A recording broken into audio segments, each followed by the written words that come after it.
Kevin Stefanski and Brown's front office unhappy with Jimmy Haslam's role in Shedeur Sanders' draft. Report: the first time anyone from the Cleveland Browns publicly acknowledged that the 2022 Deshaun Watson trade had failed came from the top brass last month.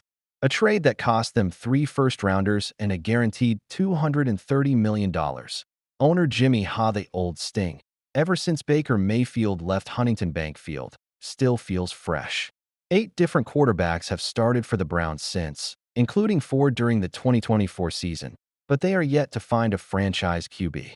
Just a month ago, Haslam did ask for patience but said he'd expect the team to compete in 2025.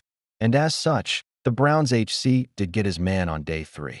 But with QB Dylan Gabriel as the 94th overall pick before Shedeur has sparked doubts if Stefanski really wanted Shedeur in his QB room. After all, calling the Browns' pre-draft process with Shedeur to be extensive would be such an understatement. A large contingent of the Browns organization, from the coaches, execs, to the ownership group, traveled to Boulder one day prior to the pro day workout just to break bread with Shedeur and his teammate, Travis Hunter. Their scouting combined meeting reports on Shedeur were impressive. "Shedeur is a very, very impressive young man," Kevin Stefanski said.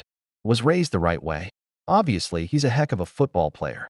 Even GM Barry, who drafted him in the 4th round as the 144th pick, admitted that Shedeur's draft was mispriced, and he believes that Coach Prime's son can actually outproduce his draft slot. Yet, despite Haslam's hands-off approach, recent buzz surrounding Shedeur Sanders' arrival hints at a different story behind the scenes entering the 2025 NFL Draft. GM Andrew Barry said this about Haslam's role in the decision to draft Sanders. "Jimmy lets us do our jobs." Pro Football Talk, for one, suggested they were feeling something other than euphoric. The reaction shot in the Browns draft room, per the host, had no less than perfunctory applause to offer once Shedeur's name was called. Andrew Barry, the GM, did not look thrilled, and you can see a little bit of Jimmy Haslam. He wasn't jumping up and down. Kevin Stefanski had a little bit of a smile. The guy to the right of Stefanski seemed a little happier, but Andrew Barry didn't seem like a guy who just stumbled into a future franchise quarterback. So, Browns fans, do that split screen. Draft room, maybe not thrilled. Your new quarterback? Seems to be thrilled. Take a look at the video. NFL insider Benjamin Albright discussed the pick on his radio show, hinting that there had been internal discussions in Cleveland about draft strategy not aligning across the board, especially regarding quarterback prospects. Albright noted, "There was definitely a split in the room. Some were higher on other options, but when ownership speaks, decisions tend to follow." This fresh insight only fuels the belief that the Browns' front office might have had different plans before Sanders' selection became a reality. Are the Browns already second-guessing their Shedeur Sanders gamble? The tension in the Browns' draft room didn't just seem awkward, it could hint at deeper issues. Teams usually celebrate with cheers, high fives, and obvious excitement when they select a franchise quarterback. Yet, in Cleveland, it felt more like a formality than a victory lap. GM Andrew Barry's blank expression especially stood out, suggesting that maybe Shedeur Sanders wasn't the front office's first choice after all. Jimmy Haslam often involves himself heavily in decisions, sometimes pushing choices that the coaching staff or management doesn't fully support. If Haslam did indeed drive the selection of Sanders, it puts pressure on Stefanski and Barry to make a success out of a pick they may not have fully endorsed. In NFL history, when owners overrule football people, the results can be unpredictable at best. Interestingly, Shedeur Sanders himself seems anything but concerned. The young quarterback celebrated the moment with pure joy, signaling that he's ready and excited for the next chapter. As Pro Football Talk pointed out, there's already a video out there of him celebrating this, and emphasized that it's very unlikely he will try to go back to college, given the financial hit compared to launching his NFL career. The report also added, "He seems to be happy going to Cleveland. He seems to be happy being drafted by the Browns," making it clear that Sanders is embracing his opportunity, even if the front office's excitement didn't match his own. Still, it's hard to ignore the early cracks showing. A quarterback's success often depends on having the full support of his organization. If Sanders has to fight not only his opponents, but skepticism from within his own building, it could make his rookie season even more challenging.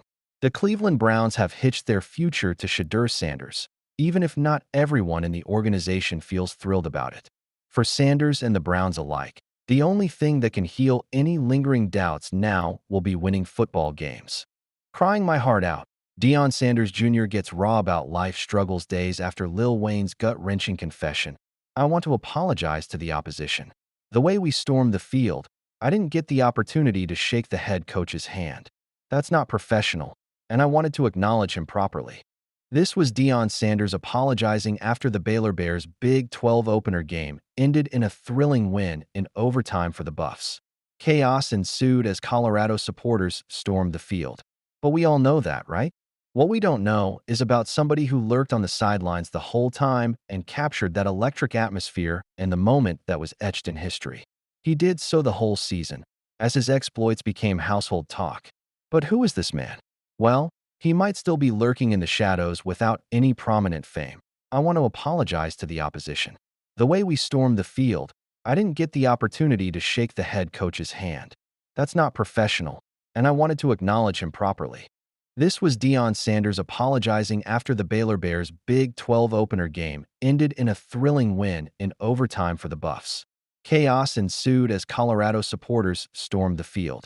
But we all know that, right?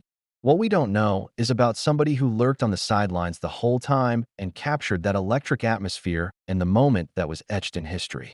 He did so the whole season, as his exploits became household talk. But who is this man? Well, he might still be lurking in the shadows without any prominent fame. The doubts might have been there in Bucky's mind. But we all know when he took his talent and used it for the Buffs, it didn't blow, it exploded. The exploits by the guy have reportedly increased Colorado's social media presence by almost 500%. Moreover, Deion Jr.'s videos also affected recruitment, as they saw almost a 258% increase since his arrival. The eldest Sanders even mentioned that most of the kids always mention the videos he posts on social media. But wait, there's more. Since Deion Jr.'s arrival and his coverage of the program's viewership also has increased as Colorado enjoyed some of its golden times last season. Just last year, the viewership also increased to an average of 7 million views per game in the regular season. Moreover, games like Nebraska and Oregon pulled even more viewers, as those games had an average of 9 million views.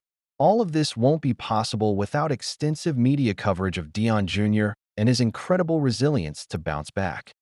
Lil Wayne shares a heartfelt moment as Deion Jr. becomes emotional. Deion Jr. is, in a sense, an outside head coach of the program, doing almost everything single-handedly.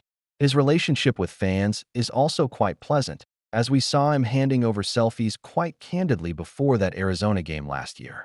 But even after all of these heroics and exploits, Deion Jr. has been more or less in the shadows, always talked about behind his brothers Shiloh and Shedeur. But the famous rapper Lil Wayne gave credit where it was due, noticing how Bucky just subtracted his pride, subtracted his ego, and became what he needed to become for his brother and for you guys. That right there stood out to me so much. I even tell him to this day. Deion Sanders reposted Lil Wayne's video and thanked him in a heartfelt fashion. Damn, this means a lot. The story of Deion Jr. may not be too well known to people, but it is one that is worth knowing and celebrating. The selflessness with which the eldest sibling has done all these things is quite remarkable and commendable. Colorado fans should surely hope now that Deion Jr. stays put at Colorado and expands his media to other programs too, with Colorado being the place where most action happens. What do you think?